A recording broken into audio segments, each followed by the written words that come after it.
Sorry Suma గారు, నాకు mic ఇవ్వడానికి కొంచెం డిలే అయింది. విజయవాడలో ఇది ప్రీ రిలీజ్ ఫంక్షన్లా లేదు, సక్సెస్ మీట్ చేస్తున్నట్టు ఉంది. Thank you.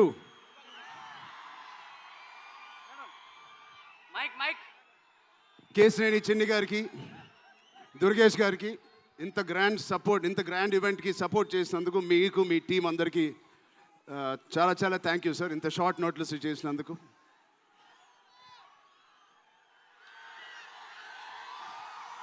విజయవాడ అసలు మీ అందరి మధ్యలో ఇక్కడికి వచ్చి చేసుకున్నందుకు మీ అందరికీ థ్యాంక్ యూ సో మచ్. చాలాసేపు నుంచి వెయిట్ చేసినందుకు. ఇంత హీట్లో షర్ట్ అంతా మొద్ద అయిపోయింది అందరికీ. బట్ ఈ హీట్ని, ఈ ఎనర్జీని చాలా ఇంతసేపు ఎంజాయ్ చేసాం. విజయవాడలో చేయాలనుకున్నాం. ఎప్పుడైతే డిసైడ్ అయ్యామో నేను సతీష్ గారికి చెప్పాను, ఇది మా లక్కీయెస్ట్ సిటీ. నాన్నగారికి కానీ మాకు ఖైదీ నెంబర్ 150 కూడా ఇక్కడే చేసాం, ఇంద్ర కూడా ఇక్కడ చేసాం. సో ఆ లక్ని కొంచెం మేము ఇంటికి తీసుకెళ్దామని ఇక్కడికి వచ్చాం. మీ అందరికీ, తమ్ముళ్ళకి, ఇక్కడ ఉన్న అన్నయ్యలకి, వచ్చిన అక్కలకి, చెల్లెలకి, మీ అందరికీ పేరు పేరున థ్యాంక్స్. అలాగే టీవీలో చూస్తున్న మా అభిమానులకి, వాళ్ళందరికీ చాలా థ్యాంక్ యూ. సరే, పెద్ది అన్ని విజువల్స్ చూశారు మీరు. పెద్ది ఎన్నో కథలు వింటూ ఉంటాం ఆర్టిస్ట్గా.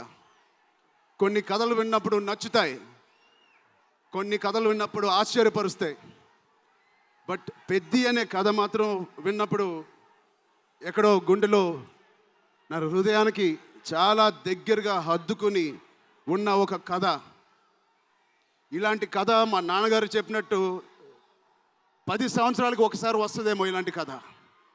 అలాంటి కథ నాకు వచ్చినందుకు ఫస్ట్లీ నా సుకుమార్ గారికి, బుచ్చిబాబు గురువు గారికి నేను మనస్ఫూర్తిగా థ్యాంక్స్ చెప్పుకుంటున్నాను.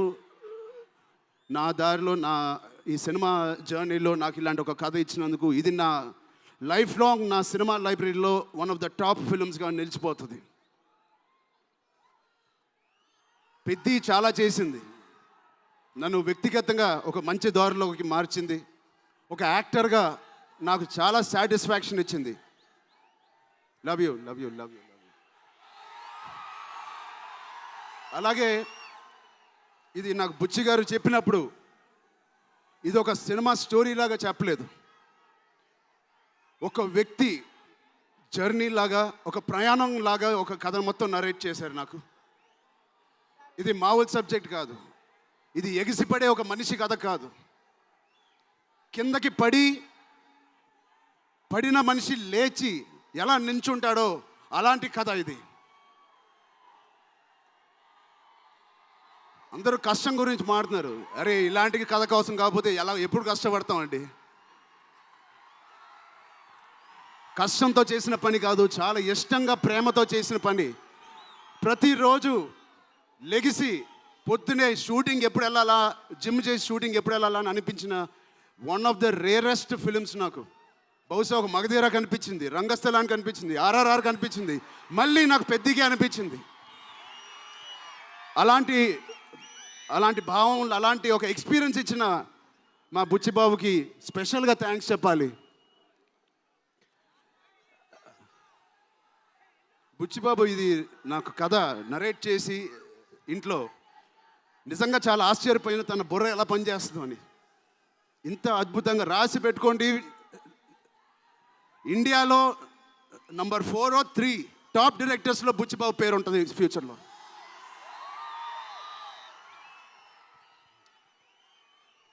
సో అంత మంచి ఎక్స్పీరియన్స్ ఇచ్చిన బుచ్చిబాబు గారికి చాలా థ్యాంక్ యూ. ఇలాంటి సినిమా ఒప్పుకోవడానికి నాకు ఒకటే బలం నా మనసులో, ఇలాంటి సినిమా చెయ్యాలి అని. ఎవరు కాదు, అది మీరే మీకోసమే. నిజంగా ఏ ఆర్టిస్ట్కైనా వాళ్ళ అభిమానుల నుంచి, వాళ్ళ శ్రేయోభిలాషుల నుంచి ఇలాంటి ఎక్సైట్మెంట్, ఇలాంటి ఎంకరేజ్మెంట్ లేకపోతే ఎందుకు చేయాలండి సినిమాలు? హాయిగా ఇంట్లో కూర్చొని వేరే పని చేసుకోవచ్చు. మీకోసం చేతులు ఇరక్కొట్టడమే కాదు, రక్తం చింది కూడా పని చేస్తాను మీకోసం.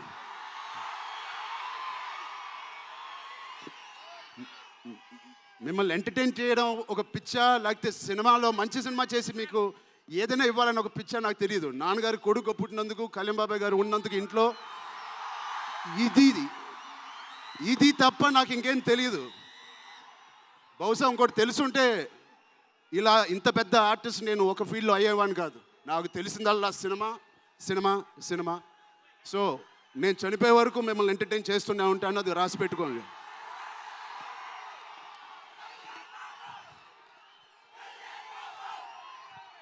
సో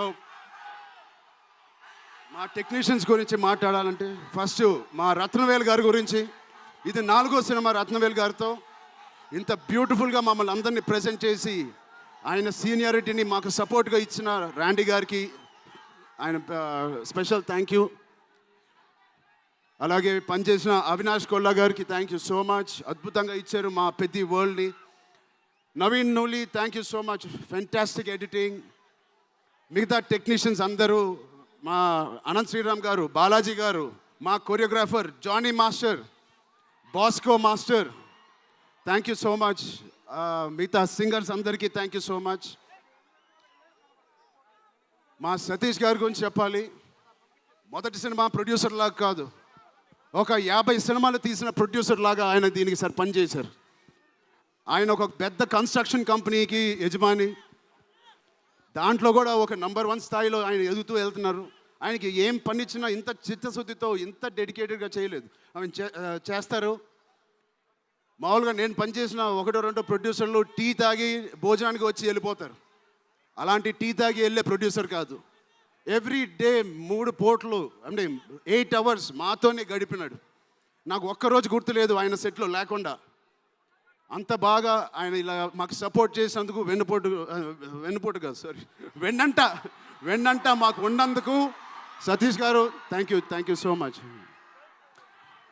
అలాగే మా కో ప్రొడ్యూసర్స్ అండ్ ప్రెజెంటర్స్ మైత్రి రవి గారికి, నవీన్ గారికి కూడా థ్యాంక్ యూ. B4U వాళ్ళకి కూడా thank you. India wide release చేస్తున్న మా జియో సినిమాకి కూడా చాలా థ్యాంక్ యూ. టీ సిరీస్ మ్యూజిక్కి చాలా థ్యాంక్ యూ. ఇంకా ఎవరెవరు అసోసియేట్ అయ్యారో వాళ్ళందరికీ చాలా చాలా thank you. Rahman sir, you are the biggest pillar of Peddi.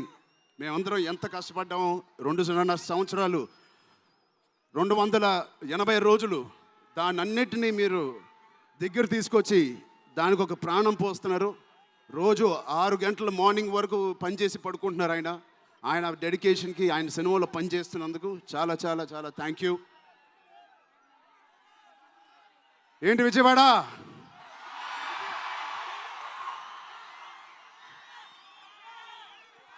ఈసారి ఎవరి పేరు మర్చిపోలేదు కదా నేను.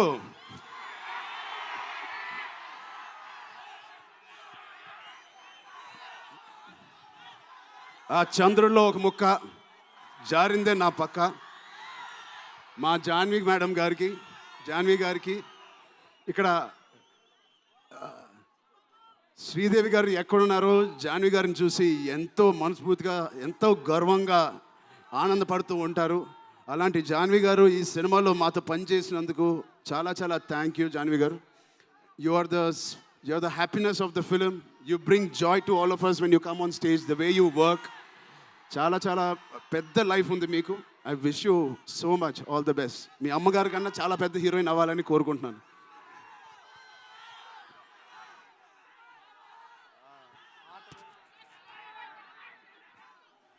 సో డేట్ గుర్తుందా? జూన్ 1. మా అమ్మాయిలందరికీ ఒకటి చెప్పేసి వెళ్ళిపోదాం అనుకుంటున్నాను. యాక్చువల్గా వెళ్ళాలని లేదు, ఇక్కడే ఉండాలని ఉంది మీతోనే. Love you. ఎప్పుడైనా ఒక ఆట ఓడిపోతే అది ఆటగాడు ఓడిపోయినట్టే కాదు, ఒక దేశం మొత్తం ఓడిపోయినట్టు ఏ ఆటైనా. అలాగే ఈ పెద్దిగాడు, మీ అందరికి తెలిసి ఆ డైలాగ్ ఉంది, ఆట ఆడలేదు, ఏంటది, పోరాడాడు. అలాగే మీ అందరి ఆశీస్సులతో, దుర్గమ్మాదేవి ఆశీస్సులతో మీ అందరికీ ఉండాలని, మా అందరికీ ఉండాలని, ఈ 4వ తారీఖున వచ్చే ఈ పెద్ద సినిమాకి ఉండాలని ఈ పెద్దిగాడి ఆత్మగౌరవాన్ని అమ్మ దుర్గమ్మ సాక్షిగా కోరుకుంటున్నాను. ఆత్మగౌరవాన్ని మీరందరూ ఉన్నత స్థాయికి తీసుకెళ్తారని మనస్ఫూర్తిగా దుర్గాదేవిని కోరుకుంటున్నాను. మీరు కూడా చల్లగా ఉండండి, జాగ్రత్తగా ఇంటికి వెళ్ళండి.